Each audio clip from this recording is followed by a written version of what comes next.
달빛처럼 포근한 옛 이야기, 월명야담입니다. 오늘도 건강과 웃음이 늘 함께 하시길 바랍니다. 구독과 좋아요로 함께 해주시면 더 많은 이야기를 들려드릴 수 있습니다. 자, 이제 달빛 같은 이야기 속으로 함께 걸어가 보겠습니다. 아버지가 세상을 뜨신 뒤 남은 것이라곤 비바람을 맞아 사가버린 초가집 한 채뿐이었습니다. 세 형제가 상속받을 재산이라곤 그것이 전부였지요. 첫째 서명호, 둘째 서우지는 그 초가집을 보자마자 코웃음을 쳤습니다. 저런 허름한 것을 누가 가지고 싶겠느냐? 명호가 손사래를 치며 말했습니다.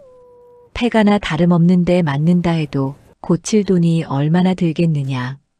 차라리 그냥 두는 게 낫지. 우진도 고개를 끄덕이며 거들었지요. 맞는 말이다. 저런 것 받아봐야 손해만 볼 것이다. 두 형은 서로 눈짓을 주고받으며 초가집 상속을 단호히 거부했습니다. 그렇게 아무도 거들떠보지 않는 초가집은 결국 막내 서한결의 몫이 되었지요. 한결은 형들의 말을 듣고 있다가 조용히 입을 열었습니다. 그렇다면 제가 받겠습니다. 내가 허허 그러려무나. 저런 것이나 가지고 살거라. 명호가 비웃듯 말했습니다. 우진도 어깨를 으쓱하며 한마디 보탰지요. 막내답게 생각이 없구나. 뭐, 내 팔자니 알아서 하거라. 한결은 형들의 빈정거림에도 아무 말 없이 초가집 문서를 받아들었습니다. 비록 허름하고 낡았지만 이곳은 아버지가 마지막까지 붙잡고 계셨던 집이었습니다. 그 이유 하나만으로도 한결에게는 소중했지요. 아버지가 돌아가시기 전 마지막으로 남기신 말씀이 문득 떠올랐습니다. 한결아, 사람은 가진 것에 많고 적음으로 행복이 정해지는 게 아니란다. 어떤 마음으로 살아가느냐가 중요한 것이지. 한결은 그 말씀을 가슴 깊이 새기며 초가집으로 향했습니다. 집에 도착하자 낡은 대문이 삐걱거리는 소리를 내며 열렸지요. 마당에는 잡초가 무성했고 기와는 여기저기 깨져 있었습니다. 벽은 금이 가 있었고 방문은 낡아서 제대로 닫히지도 않았습니다. 허허, 정말 손볼 곳이 한두 군데가 아니구나. 한결은 쓸쓸히 웃으며 마당을 둘러보았습니다. 하지만 그의 눈빛에는 절망이 아닌 다짐이 서려 있었지요. 아버지께서 마지막까지 지키고자 하셨던 이 집을 내가 다시 일으켜 세우리라. 한결은 소매를 걷어붙이고 청소를 시작했습니다. 먼지를 털어내고 거미줄을 걷어내고 마당의 잡초를 뽑았지요. 해가 뉘엿뉘엿 넘어갈 때까지 쉬지 않고 일했습니다. 몸은 고단했지만 마음만은 이상하게도 편안했습니다. 밤이 되자 한결은 방 한 칸을 대충 정리하고 잠자리에 들었습니다. 낡은 이불 한 채가 전부였지만 오늘 하루 정성스레 닦아낸 방바닥은 그 어떤 비단유보다 편안하게 느껴졌지요. 한결은 천장의 낡은 석가래를 바라보며 생각에 잠겼습니다. 이 집에는 아버지의 채취가 남아있구나. 아버지께서 마지막까지 이곳에 계셨으니 그렇게 생각하니 외롭지 않았습니다. 오히려 아버지가 곁에 계신 것만 같았지요. 한결은 그날 밤 깊은 잠에 빠져들었습니다. 이상하게도 그 잠은 그 어느 때보다 편안하고 고요했습니다. 꿈속에서 한결은 따뜻한 손길이 자신의 이마를 쓸어내리는 것을 느꼈지요. 아버지의 손길 같았습니다. 다음 날 아침 한결은 상쾌한 기분으로 눈을 떴습니다. 오랜만에 푹 자고 일어난 듯 몸이 가벼웠지요. 오늘도 열심히 일해야겠구나. 한결은 아침 식사를 간단히 마치고 다시 집안 정리에 나섰습니다. 부엌을 손보고 담장에 구멍을 메우고 마당에 나무를 가꾸었습니다. 한창 일하던 중이었습니다. 문 밖에서 신음소리가 들려왔지요. 한결은 놀라 밖으로 나가보았습니다. 대문 앞에 한 여인이 쓰러져 있었습니다. 옷차림새로 보아 양반집 교수로 보였으나 옷은 찢어지고 머리는 흐트러져 있었지요. 얼굴은 창백했고 몸은 땀으로 흠뻑 젖어 있었습니다. 이런, 어인 일이십니까? 한결은 급히 여인을 부축하여 집 안으로 들였습니다. 방에 눕히고 물을 떠다 입가에 대자 여인이 천천히 눈을 떴지요. 괜찮으십니까? 한결의 물음에 여인은 가늘게 고개를 끄덕였습니다. 한참 뒤에야 여인이 가느다란 목소리로 말했지요. 고맙습니다. 목숨을 구해주셨습니다. 무슨 일이 있으셨기에 이 지경이 되셨습니까? 한결이 조심스레 묻자 여인은 눈물을 흘리며 말했습니다. 저는 연하라 하옵니다. 몰락한 양반가의 딸이옵니다. 연하는 떨리는 목소리로 자신의 사연을 털어놓았습니다. 집안이 몰락하여 재산을 빼앗긴 뒤 채권자들의 소나기에서 벗어나기 위해 도망치다 도적패를 만났다고 했지요. 겨우 도망쳐 나왔지만 기력이 다하여 이곳에 쓰러졌다는 것이었습니다. 세상에 그런 일이 있으셨습니까? 한결은 안타까운 마음에 연하를 따뜻하게 돌보았습니다. 따뜻한 죽을 쑤어 먹이고 깨끗한 옷을 내어주었지요. 연하는 한결의 친절에 눈물을 흘렸습니다. 은인이십니다. 이 은혜를 어찌 갚아야 할지 무슨 말씀을 하십니까? 사람이 사람을 돕는 것은 당연한 일이 아니겠습니까? 한결의 말에 연하는 더욱 깊이 머리를 숙였습니다. 한결은 연하를 며칠간 정성껏 보살폈지요. 연하의 안색도 점차 돌아왔고 기력도 회복되어 갔습니다. 한편 마을 어귀에 사는 이첨지는 소문내기를 좋아하는 사람이었습니다. 그는 우연히 한결의 집에 여인이 들어가는 것을 보았지요. 호기심이 발동한 이첨지는 이 소식을 온 동네방네 떠들고 다녔습니다. 여보게들, 큰일 났네. 서씨 막내 도령 집에 갑자기 여인이 들어왔다네. 뭐, 혼인이라도 하였나? 아니, 그게 아니라 어디서 왔는지 모를 여인을 데려다 기르고 있다네. 양반집 아씨처럼 보이던데. 세상에, 그게 무슨 일인가? 마을 사람들은 수군거리기 시작했습니다. 어떤 이는 한결을 칭찬하기도 했지요. 착한 사람이니 불쌍한 이를 도운 개로구먼. 하지만 어떤 이들은 의심의 눈초리를 보내기도 했습니다. 젊은 남녀가 한 집에 있으니 뭔가 수상하지 않은가. 소문은 꼬리에 꼬리를 물고 퍼져나갔습니다. 한결의 두 형에게도 이 소문이 들어갔지요. 명호와 우진은 처음에는 대수롭지 않게 여겼습니다. 막내 녀석이 뭘 하든 상관없지 않나. 우진이 말했습니다. 하지만 명호는 뭔가 찜찜한 기분이 들었지요. 그래도 저 패가나 다름없는 집에 여인까지 들였다니 무슨 꿍꿍이가 있는 게 아닐까? 두 형은 아직 한결의 초가집을 대수롭지 않게 여기고 있었습니다. 하지만 마을에 떠도는 소문을 들으며 조금씩 신경이 쓰이기 시작했지요. 한결은 연하를 돌보며 초가집 정리를 계속해 나갔습니다. 연하도 기력을 회복하자 한결을 도와 집안일을 거들었습니다. 두 사람은 말없이도 서로를 이해하며 조화롭게 지냈지요. 한결은 연하에게 물었습니다. 이제 몸이 나으셨으니 가실 곳이 있으십니까? 연하는 고개를 저었습니다. 갈 곳이 없사옵니다. 집안이 모두 흩어져 의지할 곳이 없습니다. 그렇다면 이곳에 머무르시지요. 집은 허름하지만 함께 지내면 외롭지는 않을 것입니다. 한결의 말에 연하는 깊이 감사의 절을 올렸습니다. 은혜에 보답하겠습니다. 제가 할 수 있는 일이 있다면 무엇이든 하겠습니다. 그렇게 한결의 초가집에는 첫 인연이 깃들었습니다. 아버지가 마지막까지 지키고자 했던 그 집에서 한결은 새로운 삶을 시작하고 있었지요. 초가집은 비록 낡고 허름했지만 그곳에는 따뜻한 마음이 머물고 있었습니다. 그리고 그 마음은 서서히 변화를 불러일으키기 시작했습니다. 밤이 되어 잠자리에 들 때 한결은 이상한 꿈을 꾸었습니다. 꿈속에서 아버지가 나타나 말씀하셨지요. 잘하고 있다, 한결아. 이 집은 내게 행운을 가져다 줄 것이다. 사람을 소중히 여기고 정직하게 살아라. 그러면 복이 따를 것이다.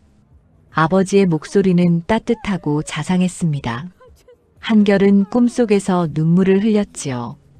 다음 날 아침 한결은 그 꿈을 기억하며 마음을 다잡았습니다. 아버지의 말씀대로 살아가겠습니다. 이 집을 소중히 여기고 인연을 소중히 여기며 살아가겠습니다. 한결의 초가집에서의 첫날 밤은 그렇게 깊은 잠과 함께 지나갔습니다. 그리고 그 잠은 한결에게 새로운 삶의 기운을 불어넣어 주었지요. 초가집은 비록 보잘것없어 보였지만 그 안에는 아버지의 의지와 사랑이 깃들어 있었습니다. 그리고 한결은 그것을 느끼며 하루하루를 살아가기 시작했습니다. 연하가 온 뒤로 초가집에는 활기가 돌기 시작했습니다. 아침이면 연하가 일찍 일어나 마당을 쓸고 한결은 집을 고치며 하루를 시작했지요. 두 사람은 말은 많지 않았지만 서로를 배려하는 마음이 깊었습니다. 한결은 연하를 대할 때 항상 예의를 갖추었고 연하는 한결의 은혜를 잊지 않으려 애썼습니다. 오늘은 날씨가 좋으니 빨래를 하겠습니다. 연하가 말하자 한결이 고개를 끄덕였습니다. 그러시지요. 저는 지붕을 좀 손봐야겠습니다. 두 사람은 각자 할 일을 하며 하루를 보냈습니다. 해가 지고 저녁이 되면 연하가 소박한 밥상을 차렸지요. 한결은 그 밥상 앞에 앉으며 항상 감사한 마음을 가졌습니다. 이렇게 좋은 음식을 대접받다니 과분합니다. 무슨 말씀을, 은혜를 갚기에도 부족하옵니다. 연하의 말에 한결은 미소 지었습니다. 그렇게 초가집에는 평화로운 시간이 흘러갔지요. 하지만 마을에서는 여전히 소문이 무성했고 한결의 두 형은 점점 더 초가집에 대해 신경 쓰기 시작했습니다. 변화의 기류는 조용히 하지만 확실하게 다가오고 있었습니다. 연하는 한결의 보살핌 속에서 빠르게 기력을 회복해 갔습니다. 닷새가 지나자 창백하던 얼굴에도 혈색이 돌았고 걸음걸이도 한결 가벼워졌지요. 한결은 연하가 완전히 회복될 때까지 정성을 다해 돌보았습니다. 이제 몸은 좀 어떠하십니까? 한결이 조심스레 물었습니다. 덕분에 많이 나았습니다. 정말 감사드립니다. 연하는 고개를 숙이며 대답했습니다. 한결은 안심한 표정으로 미소 지었지요. 초가집의 모습도 조금씩 달라지고 있었습니다. 한결이 손수 지붕을 고치고 벽에 금을 메우니 비바람을 견디기에 충분한 집이 되었습니다. 연하도 집안일을 거들며 마당에 채소를 심고 꽃을 가꾸었지요. 황량하던 초가집은 점점 생기를 되찾아갔습니다. 이 집도 이제 사람 사는 집 같아졌구나. 한결은 말끔해진 초가집을 바라보며 흐뭇해했습니다. 그러나 여전히 문제는 있었습니다. 집은 고쳐졌지만 먹고 살 길이 막막했던 것입니다. 한결은 고민 끝에 작은 장사를 시작하기로 마음먹었지요. 장터에 나가 작은 물건이라도 팔아볼까 합니다. 한결이 연하에게 말했습니다. 무엇을 파실 생각이십니까? 집 뒤편에 대나무가 많으니 그것으로 바구니를 엮어 팔면 어떨까 합니다. 좋은 생각입니다. 제가 도와드리겠습니다. 연하는 기꺼이 한결을 도왔습니다. 한결은 낮에는 대나무를 베어오고 밤에는 바구니를 엮었지요. 연하는 바구니를 깨끗이 손질하고 가지런히 정돈했습니다. 둘은 밤늦도록 함께 일했습니다. 며칠 뒤 한결은 완성된 바구니를 지게에 지고 장터로 향했습니다. 장터는 사람들로 북적였지요. 한결은 구석진 자리에 자리를 잡고 바구니를 펼쳐 놓았습니다. 바구니 사시오. 튼튼하고 좋은 바구니입니다. 한결이 소리쳤지만 처음에는 사람들이 거들떠보지도 않았습니다.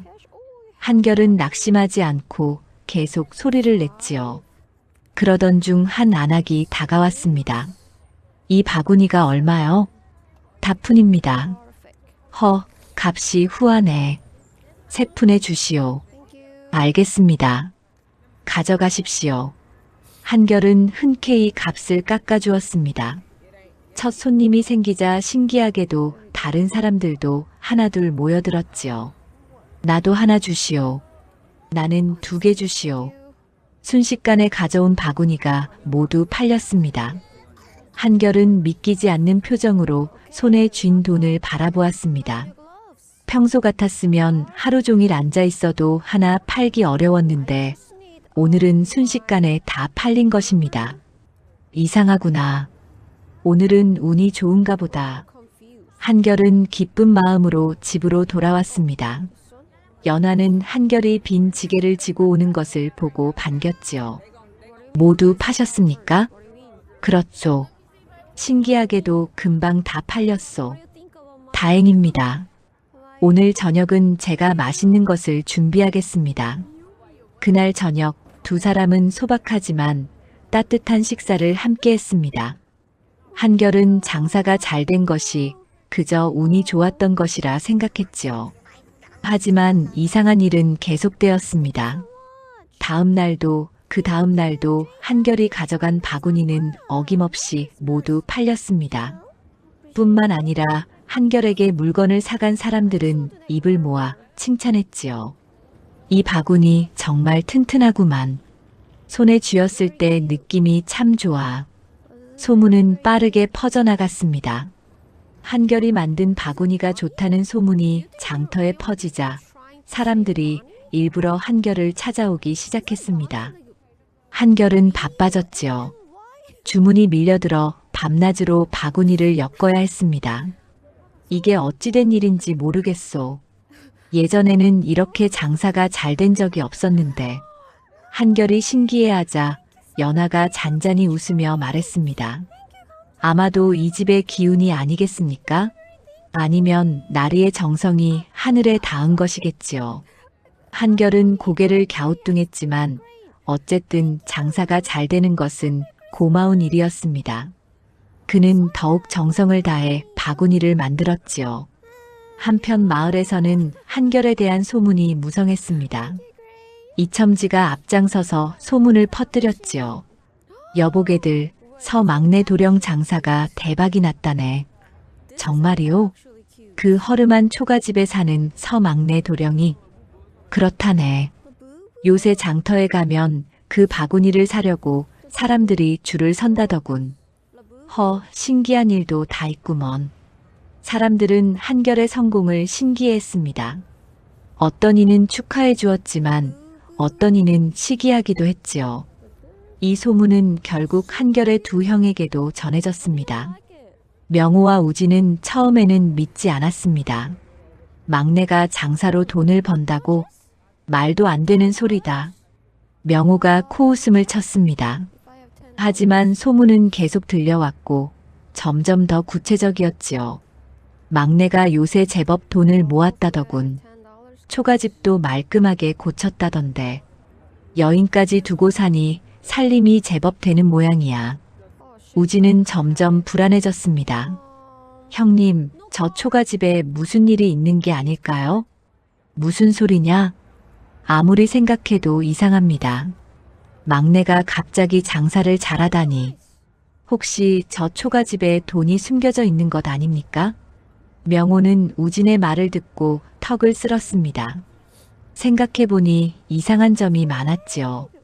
평소 장사 재주가 없던 막내가 갑자기 돈을 번다는 것도 그렇고 여인을 거둔 뒤로 일이 술술 풀린다는 것도 묘했습니다. 그럴 수도 있겠구나. 명호는 의심의 눈초리를 보였습니다. 2 형은 서로 눈짓을 주고받으며 무언가를 궁리하기 시작했지요.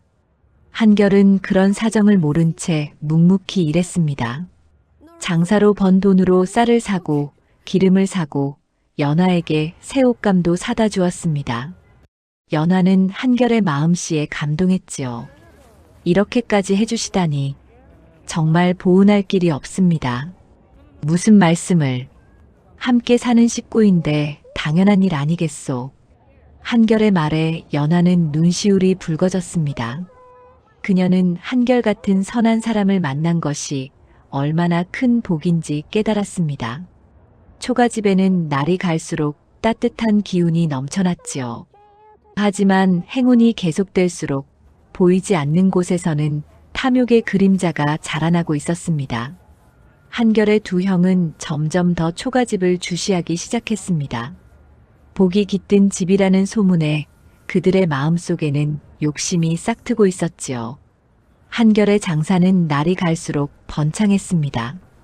바구니뿐만 아니라 대나무로 만든 소쿠리, 채반, 발까지 팔기 시작했지요. 손님들은 한결이 만든 물건이라면 믿고 샀습니다. 한결의 손을 거친 물건은 튼튼하고 오래갔기 때문입니다. 서막내 도령이 만든 물건은 다르다니까. 맞아, 정성이 다르지. 장터에서는 한결을 찾는 손님이 끊이지 않았습니다. 한결은 열심히 일한 보람을 느끼며 하루하루를 보냈지요.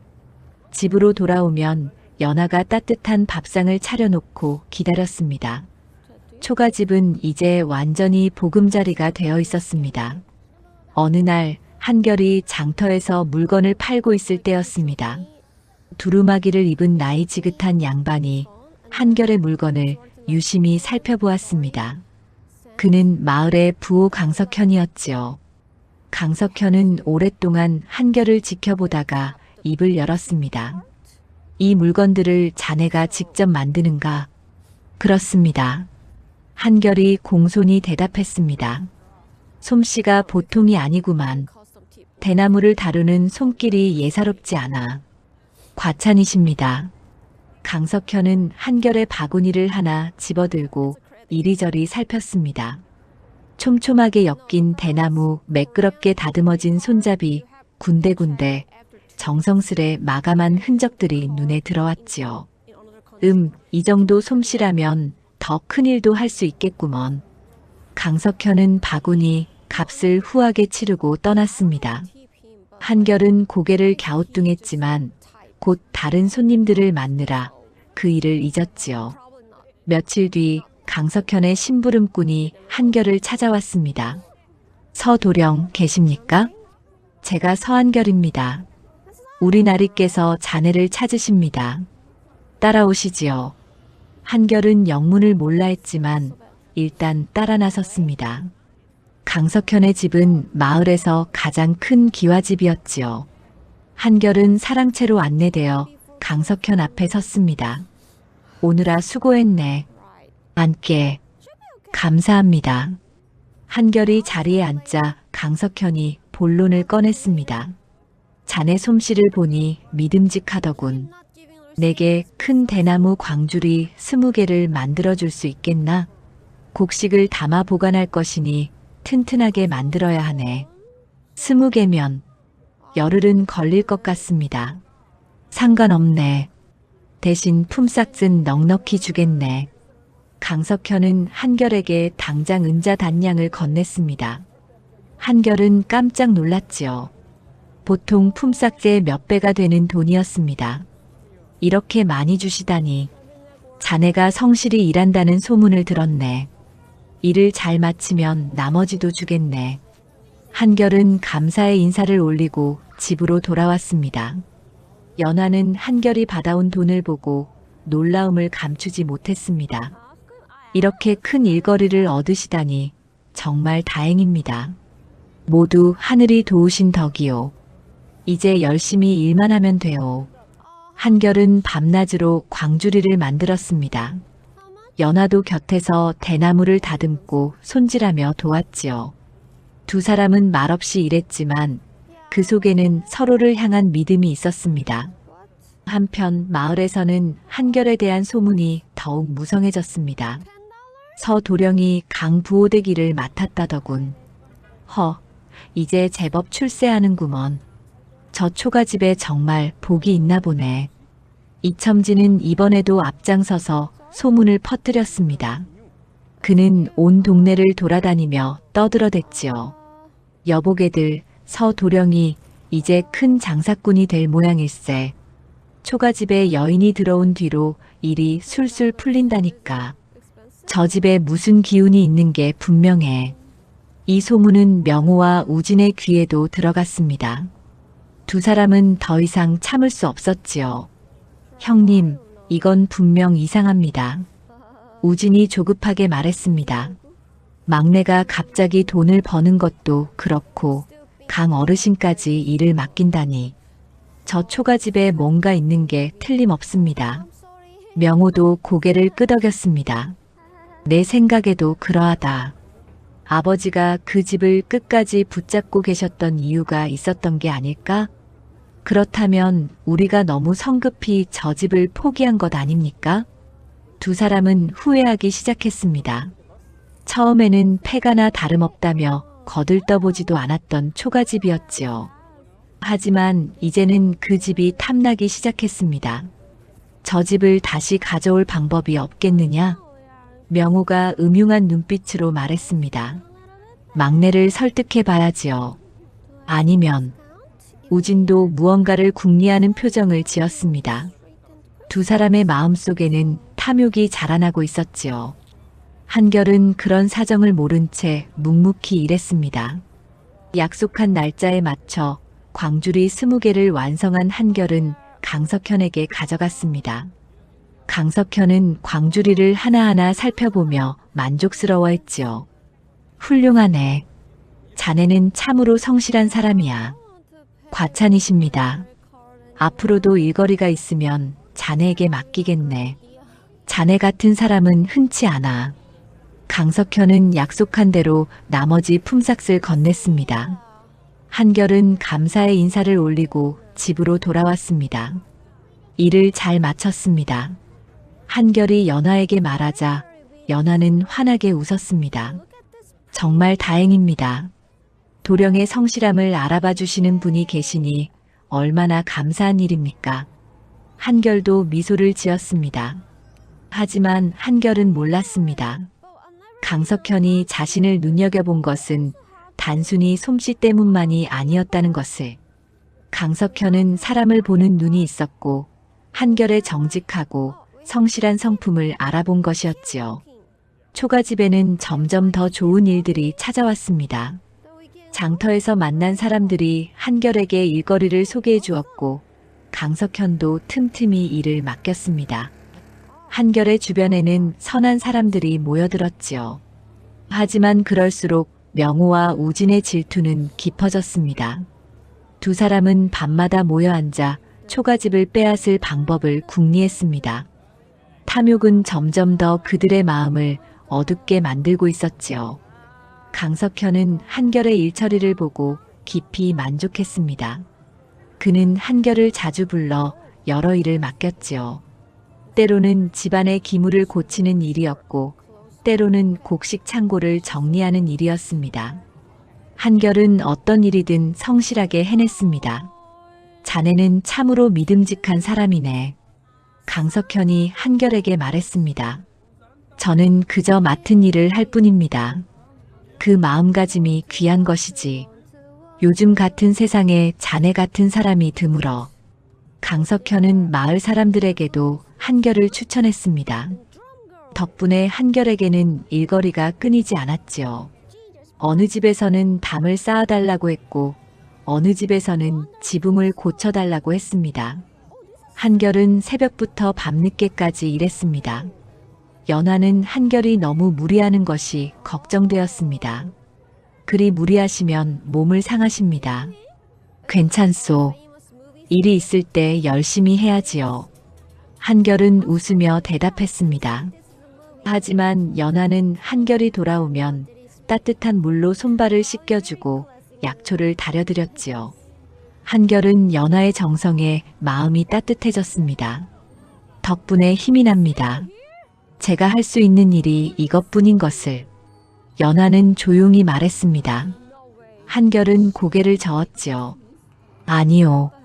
이렇게 집을 지켜주고 돌봐주는 것이 얼마나 큰 힘이 되는지 아시오? 연화는 얼굴이 붉어졌습니다.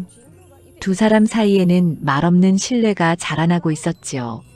시간이 흐르면서 초가집은 더욱 말끔해졌습니다. 한결이 번 돈으로 기와를 갈고 벽을 새로 바르고 마루도 깔았습니다. 마당에는 연하가 가꾼 채소가 무럭무럭 자랐지요. 이첨지는 이 모습을 보고 또다시 입이 근질거렸습니다. 여보게들, 서도령집이 완전히 달라졌다네. 정말인가? 그렇다네. 이제 폐가가 아니라 제법 살만한 집이 되었어. 복이 있는 집이라더니 정말 그런가 보네. 마을 사람들은 한결의 변화를 신기해했습니다. 어떤 이는 부러워했고 어떤 이는 칭찬했지요. 하지만 명호와 우진은 달랐습니다. 그들은 초가집을 보며 이를 갈았습니다. 저것 좀 보게. 저렇게 좋은 집이 되었어. 명호가 쓴소리를 했습니다. 우리가 저 집을 버린 것이 후회됩니다. 우진도 한숨을 쉬었습니다. 두 사람은 초가집 앞을 지나칠 때마다 발길이 무거웠지요. 탐욕은 점점 더 그들을 잠식해 갔습니다. 어느 날 명호가 우진을 불러 모았습니다. 이제 더는 참을 수 없다. 저 집을 되찾아야 하네. 어떻게 하시겠습니까? 막내에게 가서 집을 팔라고 하는 게 어떻겠나? 돈을 주고 사는 것이지. 우진은 고개를 가로저었습니다. 막내가 팔 리 없습니다. 저 집을 얼마나 아끼는데요. 그렇다면 다른 방법을 찾아야겠군. 명호의 눈빛이 어두워졌습니다. 두 사람은 초가집을 빼앗을 음모를 꾸미기 시작했지요. 한편 한결은 장터에서 뜻밖의 사람을 만났습니다. 한양에서 내려온 상인이었는데 한결이 만든 물건을 보고 관심을 보였지요. 이 솜씨라면 한양에서도 통하겠구먼. 과찬의 말씀이십니다. 자네 물건을 한양으로 가져가 팔면 어떻겠나? 내가 중간에서 거래를 주선하지. 한결은 놀랐습니다. 한양이라면 전국에서 가장 큰 시장이 아니겠습니까? 그곳에서 물건을 판다는 것은 큰 기회였지요. 정말 그렇게 해주시겠습니까? 그렇네. 자네 물건이라면 충분히 팔릴 것 같아. 한결은 기쁜 마음으로 집에 돌아왔습니다. 연하에게 이 소식을 전하자 연하도 기뻐했지요. 정말 다행입니다. 나리의 솜씨를 알아봐 주시는 분들이 많으시네요. 모두 하늘의 도우심입니다. 한결은 겸손하게 말했습니다. 하지만 마음속으로는 벅찬 기쁨을 느꼈지요. 아버지가 남기신 초가집에서 이렇게 새로운 삶을 시작할 수 있다니 그것이 꿈만 같았습니다. 강석현도 한결의 소식을 듣고 기뻐했습니다. 잘 되었네. 자네는 더 큰 곳에서 활약할 사람이야. 은인이십니다. 모두 나리 덕분입니다. 아니네. 자네 스스로 일군 것이지. 강석현은 한결에게 당부의 말을 전했습니다. 앞으로도 지금처럼 정직하고 성실하게 살게. 그러면 복은 저절로 따라올 것이네. 명심하겠습니다. 한결은 깊이 절을 올렸습니다. 강석현의 말씀은 아버지의 가르침과 닮아 있었지요. 초가집에는 날마다 좋은 소식이 들려왔습니다. 한결을 찾아오는 사람들이 늘어났고 일거리도 많아졌습니다. 연하도 바빠졌지요. 찾아오는 손님들에게 차를 대접하고 한결의 일을 거들었습니다. 요새 우리 집이 참 바쁘구려. 한결이 웃으며 말했습니다. 좋은 일입니다. 이렇게 많은 분들이 나리를 믿고 찾아오시니까요. 연하도 미소를 지었습니다. 초가집은 이제 단순한 집이 아니었습니다. 그곳은 한결과 연하가 함께 일군 보금자리였고 좋은 인연들이 모여드는 곳이었지요. 하지만 밝은 빛이 있으면 어두운 그림자도 생기는 법입니다.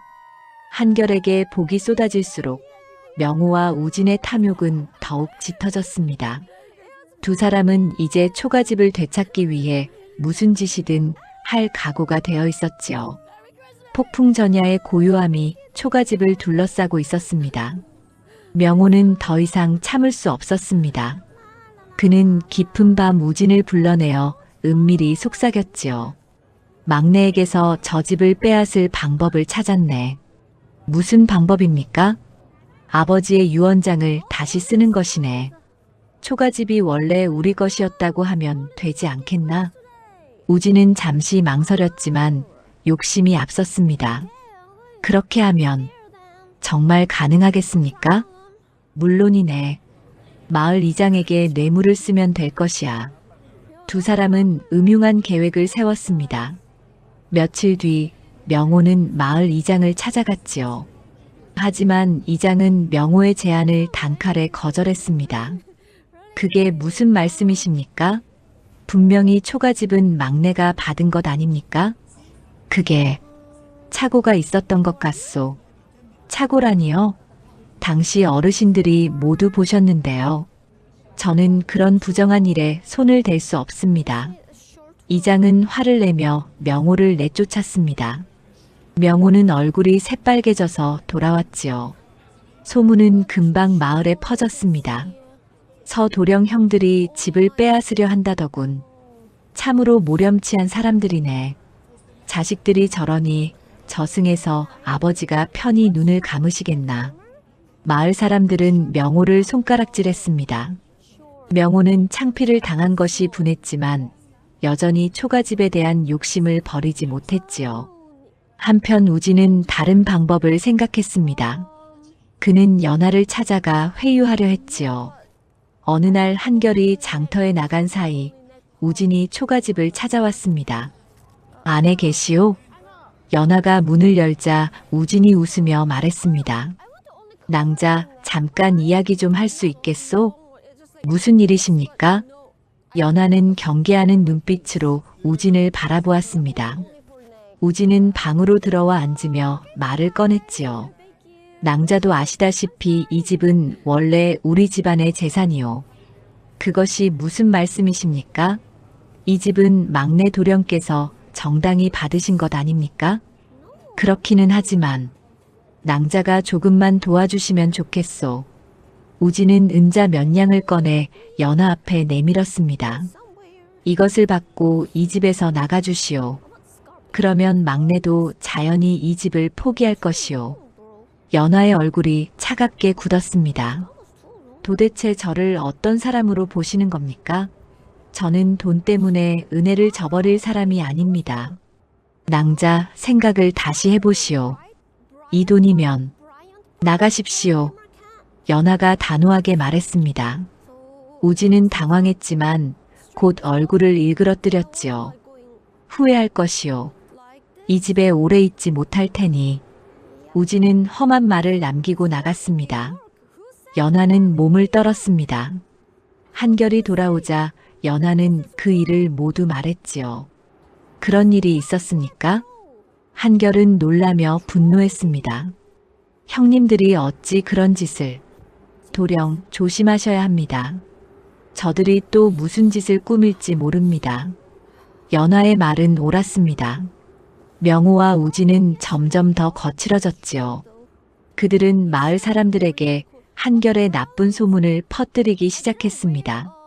막내가 아버지 유산을 독차지하려고 우리를 속였다네. 저 여인도 의심스러워. 어디서 왔는지도 모르는데. 하지만 마을 사람들은 명호와 우진의 말을 믿지 않았습니다.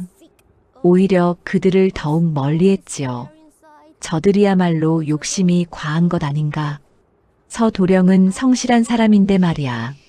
명호와 우진의 계략은 번번이 실패했습니다. 그럴수록 그들의 장사는 잘 안 풀렸고 사람들과의 관계도 나빠졌지요. 반대로 한결은 더욱 번창했습니다. 한양의 상인은 약속대로 한결의 물건을 가져가 팔았고 큰 이익을 남겼습니다. 자네 물건이 한양에서 인기가 대단하네. 정말입니까? 그렇네. 앞으로 더 많이 만들어주게. 한결은 기쁜 마음으로 일했습니다. 강석현도 계속 한결을 도와주었지요. 한결의 주변에는 선한 사람들이 모였고 초가집은 더욱 평온해졌습니다. 어느 날 밤 명호와 우진이 다시 모였습니다. 두 사람의 얼굴은 어두웠지요. 형님, 이러다간 우리만 망합니다. 우진이 한숨을 쉬었습니다. 그러게 말이야. 뭘 해도 안 되니. 명호도 기가 꺾인 목소리로 말했습니다. 하지만 여전히 초가집에 대한 미련을 버리지 못했지요. 한 번만 더 시도해 봅시다. 이번에는 강석현 어르신을 찾아가 보는 게 어떻겠습니까? 어르신을? 막내가 어르신 덕을 많이 보고 있지 않습니까? 어르신에게 우리 사정을 말하면 도와줄지도 모릅니다. 명호는 고개를 끄덕였습니다. 두 사람은 다음 날 강석현을 찾아갔지요. 하지만 강석현은 그들의 말을 듣고 코웃음을 쳤습니다. 두 분이 무슨 낯으로 나를 찾아왔소? 저희 사정을 들어주십시오. 사정? 동생에게서 집을 빼앗으려는 것 말이오? 강석현의 목소리는 차갑습니다. 세상에 그런 형들이 어디 있소? 나가시오. 두 번 다시 내 앞에 나타나지 마시오. 명호와 우진은 쫓겨나듯 나왔습니다. 이 소문도 금방 마을에 퍼졌지요. 마을 사람들은 명호와 우진을 더욱 손가락질했습니다. 두 사람의 장사는 완전히 망했고 믿어주는 사람도 없어졌습니다. 한편 한결과 연하는 평온한 나날을 보냈습니다. 두 사람은 서로를 의지하며 살았고 초가집은 날마다 따뜻한 기운으로 가득했지요.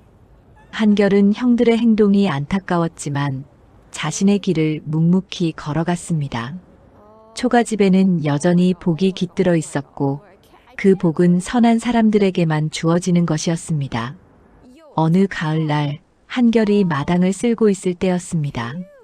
대문 밖에서 조심스러운 발소리가 들려왔지요. 한결이 고개를 들자 나이 지긋한 부인 한 분이 서 있었습니다. 그녀는 한결을 보자마자 눈물을 글썽이며 말했습니다. 혹시 서한결 도령이십니까? 그렇습니다만 누구십니까? 저는 최은비라고 합니다. 돌아가신 아버님을 알던 사람입니다. 한결은 깜짝 놀라 운비를 집 안으로 모셨습니다. 연하가 차를 내오자 운비는 한참을 초가집을 둘러보았지요. 이 집이 그대로구나. 운비는 감회에 젖은 목소리로 말했습니다. 한결은 궁금증을 참지 못하고 물었습니다. 아버지를 어떻게 아십니까? 운비는 차를 한 모금 마시고 천천히 입을 열었습니다. 오래전 일입니다. 제가 아직 어린 계집아이였을 때 이 집에서 아버님을 본 적이 있습니다. 이 집에서요? 그렇습니다. 당시 아버님은 참으로 힘든 시절을 보내고 계셨지요. 운비의 이야기는 한결이 태어나기도 전 아버지가 젊었던 시절로 거슬러 올라갔습니다. 그때 아버지는 모든 것을 잃고 절망에 빠져 있었다고 했지요. 아버님께서는 장사가 망하고 빚더미에 올라앉으셨습니다. 집도 땅도 모두 빼앗기고 이 초가집만 남았지요. 그런 일이 있었습니까? 한결은 처음 듣는 이야기에 충격을 받았습니다. 운비는 계속 말을 이었지요. 당시 저희 아버지가 이 마을 이장이셨습니다. 하루는 아버지를 따라 이 집에 왔었지요. 아버님께서는 이 마당에 홀로 앉아 계셨습니다. 운비는 그날의 광경을 또렷이 기억하고 있었습니다. 아버지는 아무것도 먹지 못해 뼈만 앙상하셨고 눈빛은 생기를 잃어 있었다고 했지요. 저희 아버지가 물으셨습니다. 자네 이제 어찌할 생각인가? 그러자 아버님께서 대답하셨지요. 운비는 잠시 말을 멈췄다가 다시 입을 열었습니다. 다시 시작하겠습니다. 이 집에서 다시 일어서겠습니다. 가족을 위해, 제 자신을 위해 반드시 다시 살아내겠습니다. 한결은 가슴이 뭉클해졌습니다. 아버지의 그 굳은 다짐을 듣고 있자니 왜 아버지가 이 초가집을 끝까지 붙잡고 계셨는지 알 것 같았지요. 그 후로 아버님은 정말로 다시 일어서셨습니다. 품팔이를 하시고 나무를 하시고 무슨 일이든 하셨지요. 몇 년이 지나자 빚을 모두 갚으시고 조금씩 재산도 모으셨습니다. 그랬군요. 이 집은 도령 아버님께 새 삶의 시작점이었습니다. 절망 속에서 희망을 찾으신 곳이지요. 운비의 말을 들으며 한결은 초가집을 새로운 눈으로 바라보았습니다. 이 낡은 집은 단순히 유산이 아니었습니다. 아버지의 의지와 결단이 깃든 곳이었지요. 그래서 제가 찾아왔습니다. 아버님께서 돌아가셨다는 소식을 듣고 이 집이 어떻게 되었는지 궁금했습니다. 저희 형님들은 이 집을 원하지 않았습니다. 그래서 제가 물려받았지요. 운비는 고개를 끄덕이며 환하게 웃었습니다. 잘하셨습니다. 이 집은 아버님의 마음이 담긴 곳입니다. 막내 도령께서 지키시는 것이 마땅하지요. 운비가 돌아간 뒤 한결은 한참을 멍하니 앉아 있었습니다. 연하가 조심스레 다가와 말했지요. 도령, 괜찮으십니까? 괜찮소. 다만 아버지에 대해 몰랐던 것을 알게 되어 마음이 복잡하오. 한결은 초가집을 둘러보았습니다. 낡은 기둥, 삐걱거리는 마루, 바람이 새어 들어오는 벽. 그 모든 것이 이제는 달리 보였지요. 이곳은 아버지가 절망을 딛고 일어선 곳이었습니다. 아버지께서 이곳에서 다시 살아가겠다고 다짐하셨다니. 한결은 가슴이 뜨거워졌습니다. 자신도 모르게 눈물이 흘러내렸지요. 연하는 조용히 한결의 곁에 앉아 있었습니다. 한편 명호와 우진은 이 소식을 듣고 또다시 흥분했습니다. 이첨지가 운비의 방문 소식을 퍼뜨렸던 것입니다. 형님, 들으셨습니까? 초가집에 웬 부인이 찾아와서 아버지 이야기를 했답니다. 무슨 이야기를? 아버지가 그 집에서 다시 일어서셨다는 이야기랍니다. 명호의 눈빛이 번뜩였습니다. 그렇다면 저 집에 정말로 무언가 있는 게 아닐까? 아버지의 재기와 관련된 비밀이 있을지도 모릅니다. 두 사람은 다시 한번 초가집에 대한 욕심을 버리지 못했습니다. 하지만 이미 마을 사람들에게 신뢰를 잃은 그들이 할 수 있는 일은 없었지요. 한결은 그날 밤 아버지의 위패 앞에 절을 올렸습니다. 아버지, 이제야 알았습니다. 이 집이 얼마나 소중한 곳인지를. 한결은 마음속으로 다짐했습니다. 아버지처럼 자신도 이 집에서 의미 있는 삶을 살아가겠다고, 사람들을 도우며 정직하게 살아가겠다고 말입니다. 연하도 한결의 곁에서 함께 절을 올렸습니다. 두 사람은 서로를 바라보며 조용히 미소 지었지요. 초가집은 이제 두 사람에게 더욱 특별한 곳이 되었습니다. 그곳은 단순히 살아가는 집이 아니라 새로운 삶을 시작하는 곳이었습니다. 밤이 깊어가자 한결은 창밖을 바라보았습니다. 달빛이 마당을 비추고 있었지요. 한결은 문득 아버지가 이 자리에 앉아 절망과 싸우셨을 것을 생각했습니다. 그리고 결국 승리하셨다는 것도. 한결은 그 의지를 이어받아 자신의 길을 걸어가기로 했습니다. 명호는 마지막 수를 쓰기로 마음먹었습니다.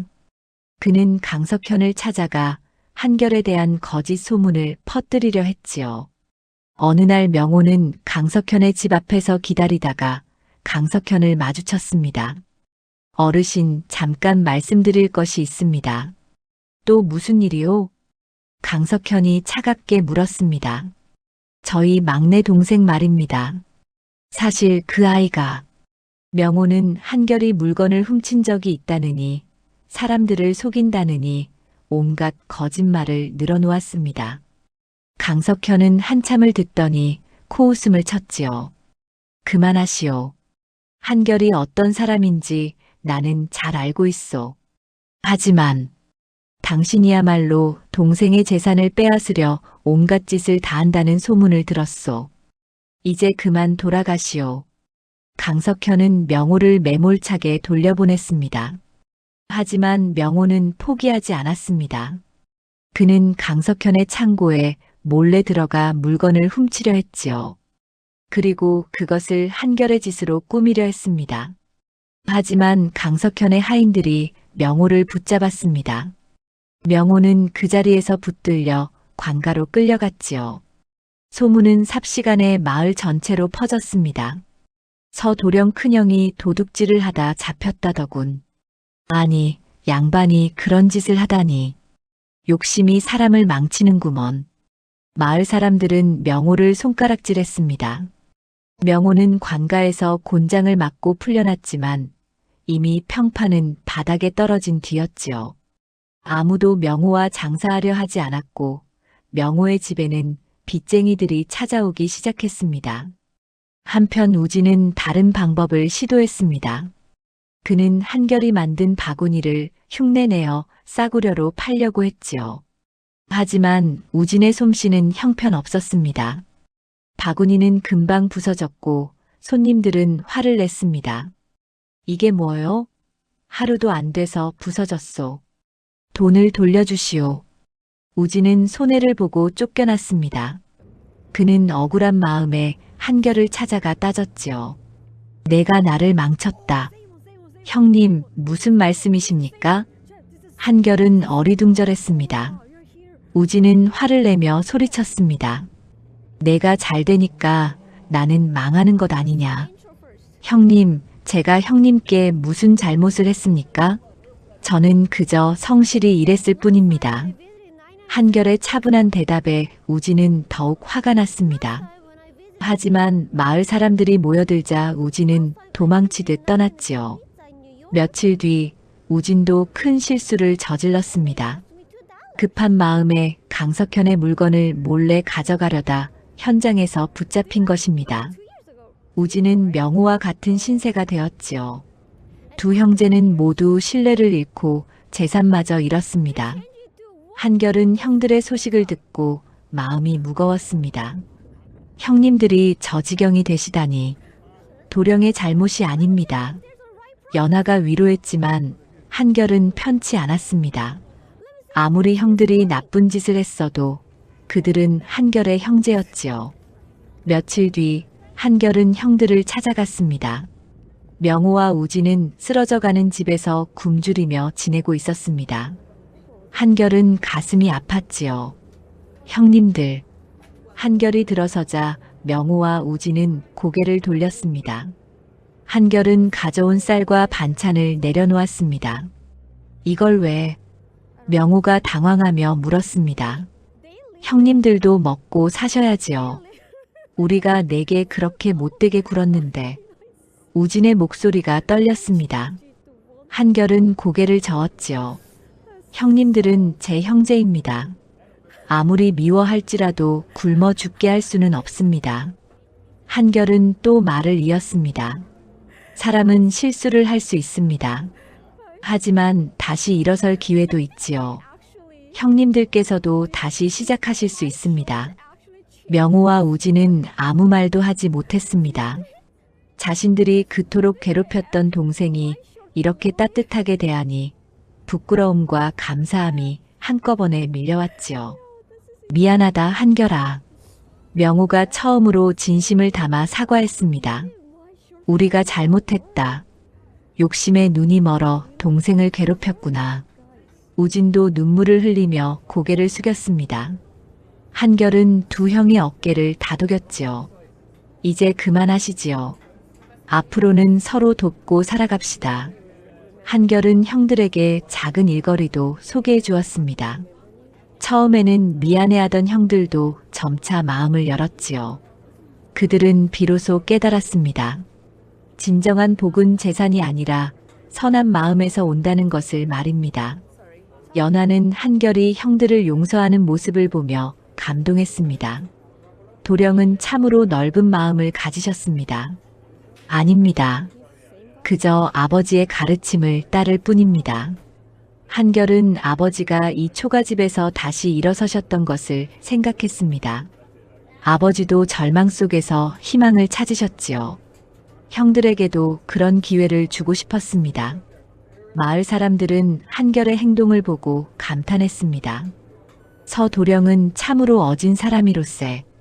형들이 저리 괴롭혔는데도 돕다니. 저런 사람에게 복이 따르는 것이 당연하지. 초가집에는 여전히 평화가 깃들어 있었습니다. 한결과 연화는 서로를 의지하며 하루하루를 살아갔지요. 형들도 조금씩 변해갔습니다. 그들은 한결에게 배운 성실함으로 작은 일을 하나씩 해나가기 시작했습니다.